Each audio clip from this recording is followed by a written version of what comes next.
Atlanta Mayor Keisha Lance Bottoms. She's a Democrat.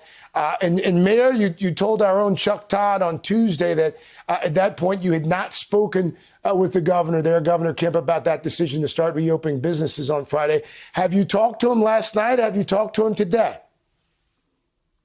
I have not talked with him today, but I did receive a call from his chief of staff to my chief of staff that the governor did want to talk over the next couple of days. So I do appreciate the call and look forward to having that conversation with him. I'm deeply concerned about where we are in this state.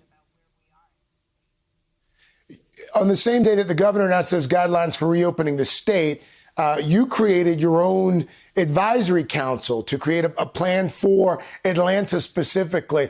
What is reopening your city? What is that going to look like? And who should people in your city listen to if they're getting this different information from their governor and their mayor? Craig, it's very confusing to people. I've received a number of telephone calls from hairstylists, from restaurant owners, people who just don't understand what this means. So there are people who are concerned and feel challenged because when you fill out an unemployment application, one of the questions that's asked is, do you have the ability to work or have you refused work? And so people are concerned about what this will mean for any potential benefits that they can receive. And then I've had several restaurant owners who said that they absolutely will not put their people at risk. And when I have a conversation with the governor, what I will relay to him is a concern that many of the mayors have across this state. We aren't there yet. I've spoken before about the high asthmatic rates in Atlanta. We know that's an underlying condition that makes COVID-19 often deadly. When you talk about hair salons and barbershops and you think about the African-American community, there's one on every single corner. And so when we open up the doors and we have our hairstylists and barbers trying to get PPE when many of our hospitals are challenged, we're opening up the doors not just for small businesses, but we're opening up the doors to our community as a whole. And that means that people with underlying health conditions will be at even greater risk.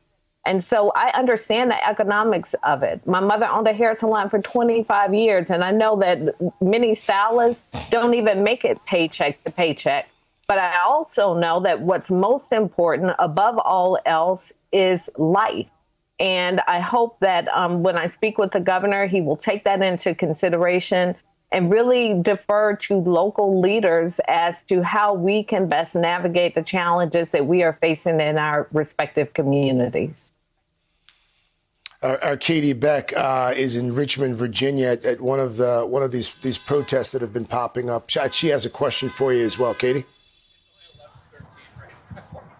Hi, Mayor Lance Bottoms. I wanted to just touch base with you about sort of striking that balance between the economy and public health. I know that from covering you in Atlanta that you're very pro-business. You understand the importance of a strong economy, especially in a major metropolitan city like Atlanta. But when you hear with protesters who are really arguing for their right to earn, for their livelihoods, for the local economies and small businesses, how do you strike that balance between hearing their concerns but also protecting public health? What I think that we have to do as leaders is continue to make sure that we're able to put money in the pockets of people who need it. We've got to make sure that we have our food program set up. Do what we've done in Atlanta. We have a small business loan program in place that we are already administering dollars to small businesses. We launched yesterday a beauty and hair salon relief fund so that we can put money in the pockets of people who need it. We've suspended evictions. We've suspended water payments. I think there are a lot of things that we can do to make this a lot easier. And what I would say to those protesters, perhaps you can't call the names out of people who are sick and who have died in the way that I do. Perhaps you don't know a Chantel Myrick who had oxygen delivered to her home.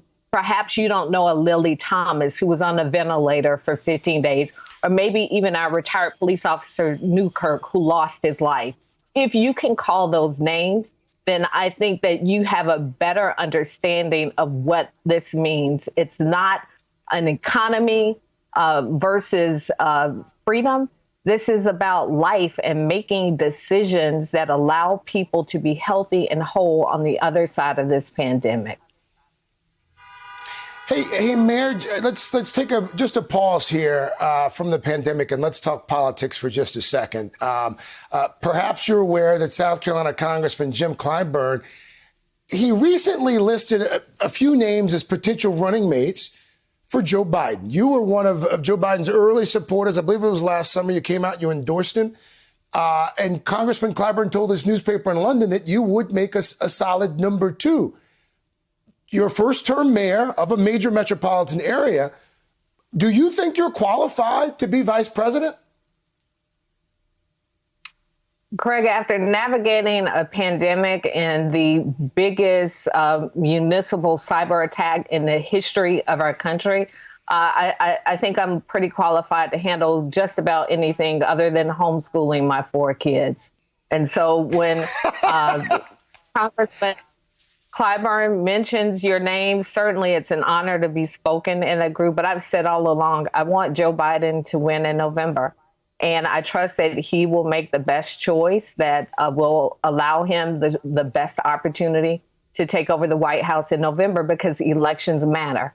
We see it now. We see where we are as a country attempting to navigate this pandemic. I think that we could have done a much better job, even if we simply had the pandemic team in place that was left by the Obama-Biden administration. And I think that people need to take this election very seriously. And we see what consequences of elections are when we don't have solid leadership in place. So we see mayors across the nation getting it done. We see governors getting it done. And so the short answer is, yes, I certainly think that I'm qualified. If you can run a major city, then I think you have a pretty good idea of what our communities need across this country. If he asked you, would you say yes? You know, if he asked me, it certainly would be a conversation worth having. And I would want to know why he thought that I could best help him win in November. And so right now, again, the biggest concern I have right now is navigating Atlanta through this pandemic and making sure that our community is whole on the other side of this, and making sure that my 4 kids are able to finish this homeschooling experiment at grade level. And so it's a conversation I would certainly welcome and would be honored to have, but that's not a priority for me. Mayor, we will let you leave it there. We'll let you get back to the homeschooling and also governing that fine city as well. Always good to see you. Thank you so much for your time. Hey there, I'm Chris Hayes from MSNBC. Thanks for watching MSNBC on YouTube. If you want to keep up to date with the videos we're putting out, you can click subscribe just below me, or click over on this list to see lots of other great videos.